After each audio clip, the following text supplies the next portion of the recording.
Hello and welcome to my English institute YouTube channel. मैंने कुछ दिनों से नए सीरीज चालू किया है कि कुछ होगा ग्रामर का, कुछ होगा आपका शैडोइंग का, जिसके साथ हम स्टोरी भी जानेंगे, शैडोइंग भी प्रैक्टिस करेंगे, और कुछ होगा जो आपके वोकाबुलरी का। तो मैंने कहा था कि मैं हर रोज़ 5 वोकाबुलरी आपके साथ शेयर करूँगा, आपको सिखाऊँगा। तो आज हम सीखेंगे 5 नए वोकाबुलरी। ये शायद डे 2 है। तो वोकाबुलरी आप जानते हैं बहुत इंपॉर्टेंट है। ग्रामर जैसे इंपॉर्टेंट है, उससे ज़्यादा वोकाबुलरी इंपॉर्टेंट है। जितना वोकाबुलरी हम जानेंगे उतना हम बेटर कम्युनिकेट कर पाएंगे, उतना ज़्यादा हम समझ सकेंगे अदर्स क्या कह रहा है। तो वोकाबुलरी हर रोज़ सीखेंगे, 5 vocabulary every single day we learn together.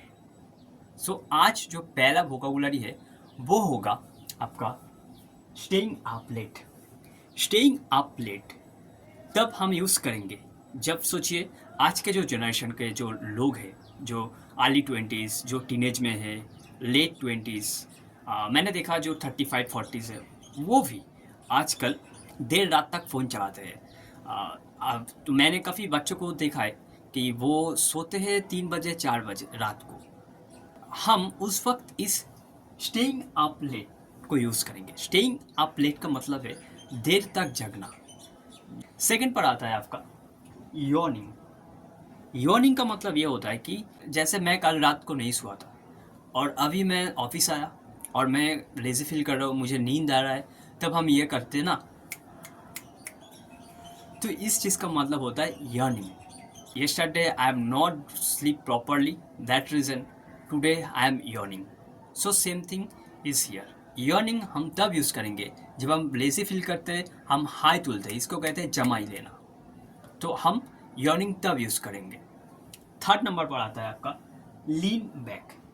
Lean back का मतलब तब ये होता है कि जैसे हम लोग यहाँ पर खड़े हैं, हम अगर किसी जगह बैठेंगे, तब हम जब किसी चीज़ को देखते हैं, जैसे मूवी होता है या हम कहीं पर भी इजीली कंफर्टेबली बैठते हैं, तो हम कंफर्टेबल जब बैठते हैं, जब हम किसी मूवी देखते हैं, फ़ोन देखते हैं, रेस्ट करते हैं, तो हम ऐसे बैठ कर, ऐसे थोड़ा सा बैक साइड को पीछे ही लगाकर जब हम देखते हैं, टीवी ऐसे देखते हैं, या जो हम रिलैक्स करते हैं, रिलैक्स होकर जो करते हैं बैठ कर, उसको हम कहते हैं लीन बैक। आप टीवी देख रहे हैं, आप दोस्त के साथ गल्प कर रहे हैं, तो तब आप इस लीन बैक का यूज़ करेंगे। जब आप स्मार्टली, जब आप टेंशन फ्री होकर लीन बैक ऐसे करके, जब आप कुछ देखते हैं, सुनते हैं, या आप अपने धुन में रहते हैं बिना किसी चिंता के, उस वक्त ऐसे जो करते हैं उसको हम कहते हैं लीन बैक। फोर्थ नंबर जो वोकाबुलरी है वो है ड्रिफ्टेड ऑफ। ड्रिफ्टेड ऑफ का मतलब है, ड्रिफ्टेड ऑफ हम तब यूज़ करेंगे जब आप रात को लेट सोआ, फिर सुबह हुए, आप ऑफिस में गए और आप छोटा सा नैप लेंगे। मतलब नैप का मतलब होता है जब हम दोपहर को, या जो 24 घंटे में से जब जो हम सोते हैं वो समय नहीं, जब जो मिडिल के टाइम होता है, नून, आफ्टरनून के वक्त, जब हम छोटा सा नैप लेते हैं, मतलब आधा घंटा 1 घंटे के लिए हम स्लीप में जाते हैं, सोते हैं, उस वक्त अगर आप रात तक जगते हैं, तो उस वक्त जब आप सो जाते हैं, काम करने का कोई इच्छा नहीं होता, आप सो जाते हैं काम करते करते, मतलब ड्रिफ्टेड ऑफ, मतलब आप बह गए, फॉलन स्लीप। या फिर आप कुछ देखते देखते खेला, या कुछ एंटरटेनमेंट, कुछ मूवी, कुछ नेटफ्लिक्स से कुछ भी हो, आप देखते देखते, जब किसी चीज़ को आप देखते देखते या किसी की जो स्टोरी सुनते सुनते आप अगर सो जाते हैं, तो हम उस चीज़ को कहते हैं ड्रिफ्टेड ऑफ। जैसे बहुत सारे लोगों के साथ, बहुत सारे स्टूडेंट के साथ ये होता है कि वो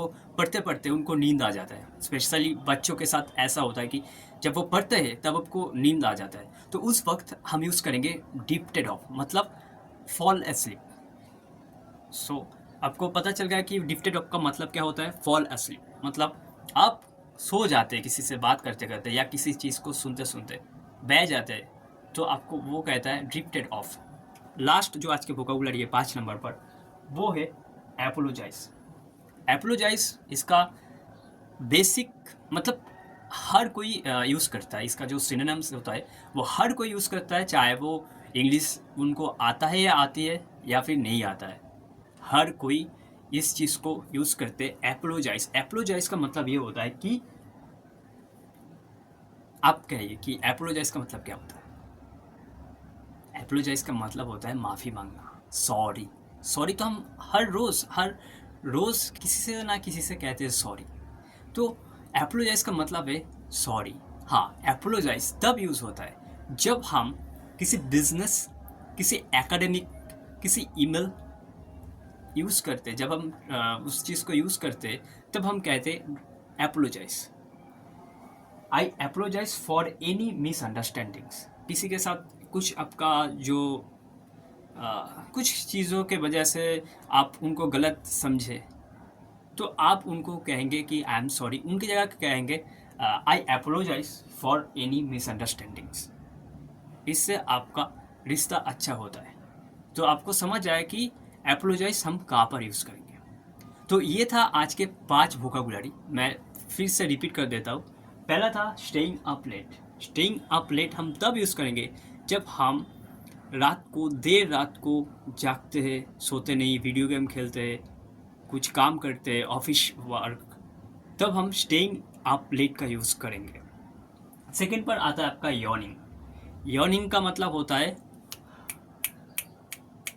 समझ गया, ये बहुत इजी है। यॉर्निंग का मतलब जब आप लेजी फील कर रहे हैं, टायर्ड फील कर रहे हैं, आपको नींद आ रहा है, तब हम यूज़ करेंगे यॉर्निंग। थर्ड नंबर पर आता है लीन बैक। लीन बैक तब यूज़ करेंगे जब हम कुछ चीज़ देखते हैं आराम से, कोई चिंता नहीं होता, दोस्त के साथ एक साथ गप करते हैं, ऐसे करके रिलैक्स होकर, तब हम यूज़ करेंगे lean back. Fourth, drifted off. Drifted off का मतलब फॉल asleep। जैसे आप कुछ मूवी देखते देखते या कुछ चीज़ों देखते देखते या फिर आपके दोस्त के साथ गप करते करते जब आप सो जाते हैं, ऐसे बहुत सारे चीज़ है, जब आप सो जाते हैं तब हम यूज़ करेंगे ड्रिफ्टेड ऑफ। और एपोलोजाइज तब यूज़ करेंगे जब हम किसी से माफ़ी मांगेंगे। ये एडवांस वोकाबुलरी है, लेकिन अगर आप यूज़ करेंगे तो बहुत बढ़िया, नहीं करेंगे तो भी चलेगा। लेकिन हाँ, अगर आप ईमेल राइटिंग करते हैं, एप्लीकेशन लिख रहे हैं कुछ, या फिर बिजनेस में यूज़ कर रहे हैं, तो तब आप सॉरी की जगह ये वर्ड डेफिनेटली यूज़ करें। सॉरी उसमें नहीं ऐड करना, यूज़ नहीं करना। तो ये है हमारा आज का 5 वोकाबुलरी जो आपको बहुत हेल्प होगा। और ऐसे ही हम हर रोज़ 5 वोकाबुलरी सीखेंगे, जानेंगे। So thank you for watching this video. I hope this video helpful all of you. Thank you so much.